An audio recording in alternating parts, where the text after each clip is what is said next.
Especially the first one. Next game, yeah. I don't even know. Mario Tennis.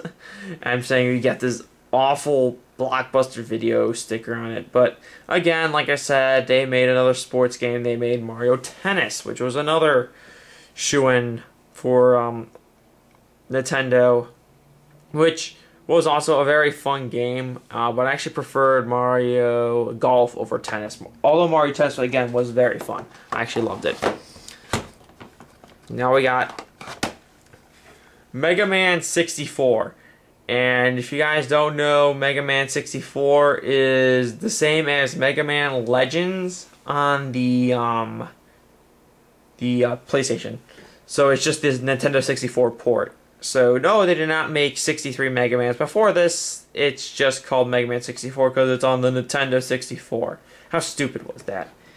But again, it was one of those 3D games. I didn't care for it because I really didn't even know it was Mega Man Legends until later on. I'm like, oh yeah, it is Legends. Then I kind of appreciate it for what it was. Still a pretty fun game. Although it's not like the Mega Man game I would say, go buy right away. I mean, that's the NES ones I definitely prefer. Next one.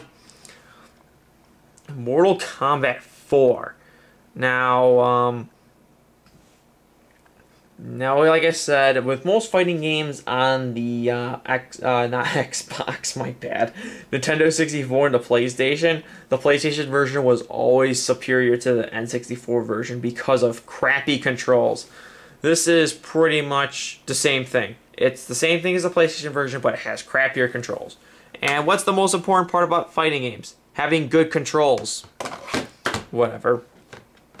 Next one is Miss Pac-Man's Maze Madness. Now, actually, I got this as a hand-me-down from my sister. She didn't want the game anymore.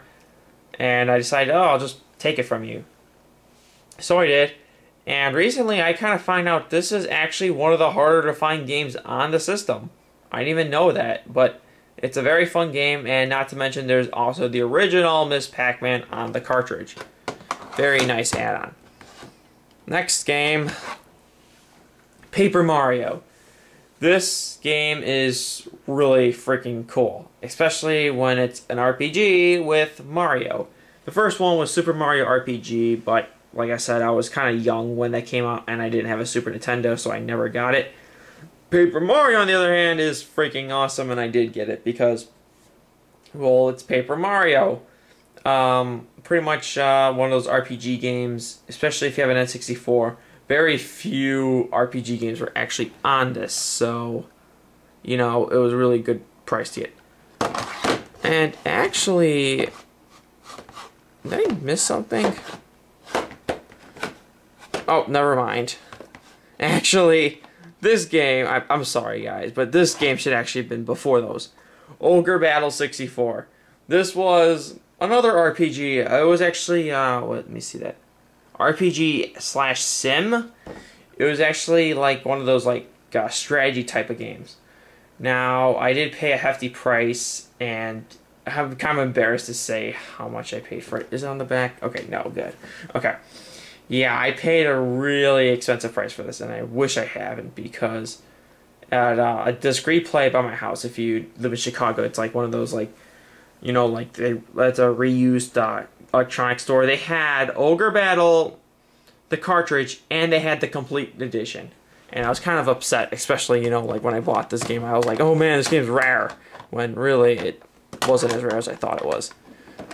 But I did make up with, like, Conquer and Bomberman and another game that I'll show later. Next game is Perfect Dark. This one I picked up the same time I picked up Conker's Live and Reloaded. Conker's Bad Fur Day, my bad. Live and Reloaded was the Xbox version. I got this for $10, and this was another game that heavily depended on the expansion pack. If you didn't have the expansion pack, you couldn't even play single player. What the hell was the point of that? So really, you needed to buy the expansion pack to play Perfect Dark. It was pretty much, how would I say this, a better GoldenEye? I don't even know how the hell that's even possible. A better GoldenEye, but Perfect Dark was that game. Not to also mention that you can pick that up on the Xbox Live Marketplace for 800 points or $10. It's actually cheaper than Banjo-Kazooie. Go figure that one out. Now we got Pokemon Stadium, which was awesome because it's just Pokemon fighting the whole game. This game pack belongs to no one. It actually belongs to me, but I didn't want to put my name on it because, you know, I didn't want to, like, I don't know. I just never put my name on it. But this is the original Pokemon Stadium. This game is amazing. And, well, you know, when I was younger, I put so many hours into this game. And I'm pretty sure a lot of people will agree with me that they did the same. Now, a game that I picked up recently was Pokemon Puzzle League. I paid $6 for it. And really, it's one of those, like, it's, like I said, it doesn't really have to do anything with Pokemon. It's more of a puzzle game. There was a Pokemon story to it, but you don't need to appreciate Pokemon to realize this is actually a pretty fun game to play. So I just wanted to put that in there too.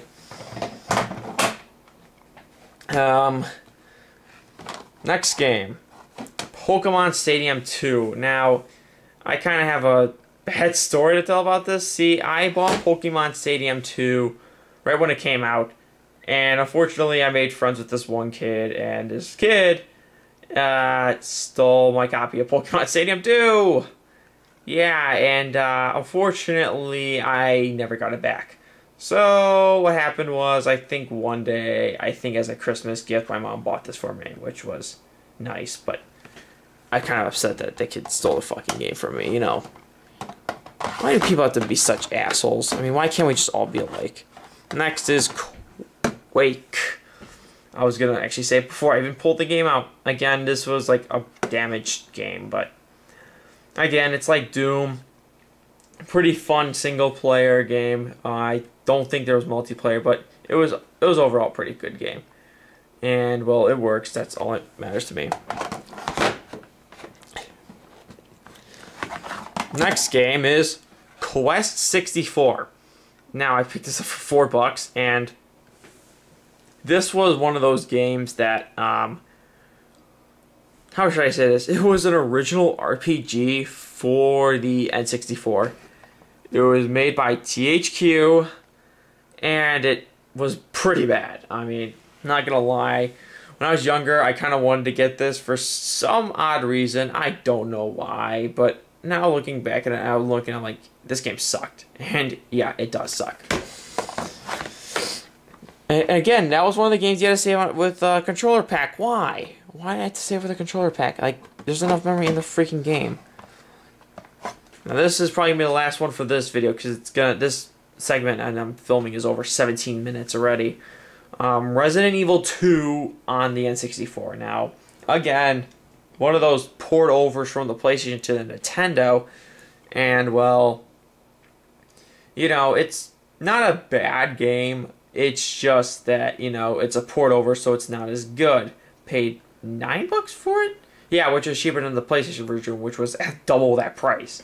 So, yeah, I mean, it's still a fun game. However, I do prefer the PlayStation versions over that.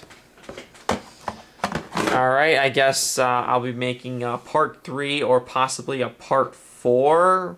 Depends how YouTube counts this. Alright, see you guys later.